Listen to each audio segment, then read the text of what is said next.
Hello to all the students and staff at Yavneh College, and I hope you're enjoying and having a fantastic Chanukah. You know, there's something special and magical about Chanukah. During the darkest and coldest nights of winter, we light candles one more each night, and we bask in their simplistic glow. However, their light contains a profound meaning for us. But what is it? Well, just listen to this amazing story.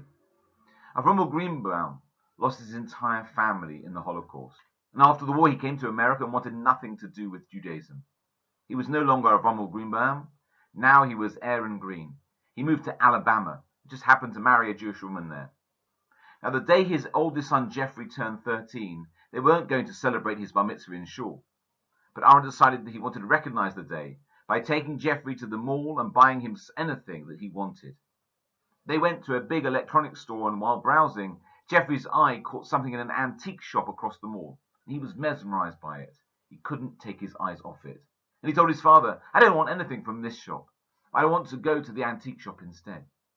And when they got there, the boy pointed to an old wooden menorah and said, "That's what I want for my bar mitzvah."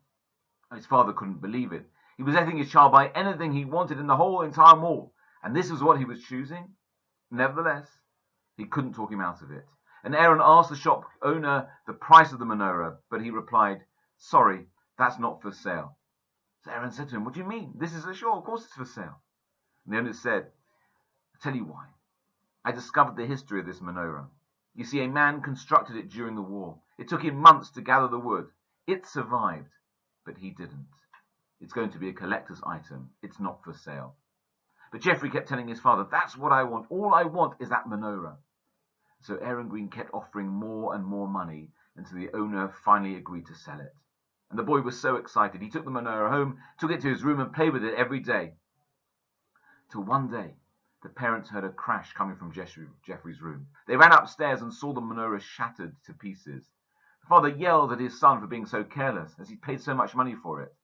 But afterwards he felt bad, and he told the son, "Let's try and glue it back together." While holding one of the pieces, the father noticed a piece of paper wedged inside. He carefully pulled it out and started reading. He had tears welling up in his eyes, and then he fainted. And when his family revived him, they asked, "What happened?" And he replied, "Let me read you this letter." It was written in Yiddish, and it said, "To whoever finds this menorah, I want you to know, I constructed it not knowing if I would ever have the opportunity to light it. Who knows if I will live to the day to see it being kindled? In all probability, going through this war, I will not. But if Providence brings this menorah into your hands, and you are reading this letter, then promise me that you will light it for me and for us, my family, and those who gave their lives." Aaron Green looked up at his family with tears in his eyes, and in a choked voice he said, "This letter is signed by my father." Of course, they were all speechless. That family recognized the unbelievable divine providence, taking a menorah from Europe and bringing it to a family in a remote mall in Alabama. And the spark from that precious menorah burst into flames and helped the Greens find their way back home. Chanukah means dedication, and it is the time to rediscover that spark of Judaism within us and to rededicate ourselves to being more connected with it. I wish you all a very happy Chanukah.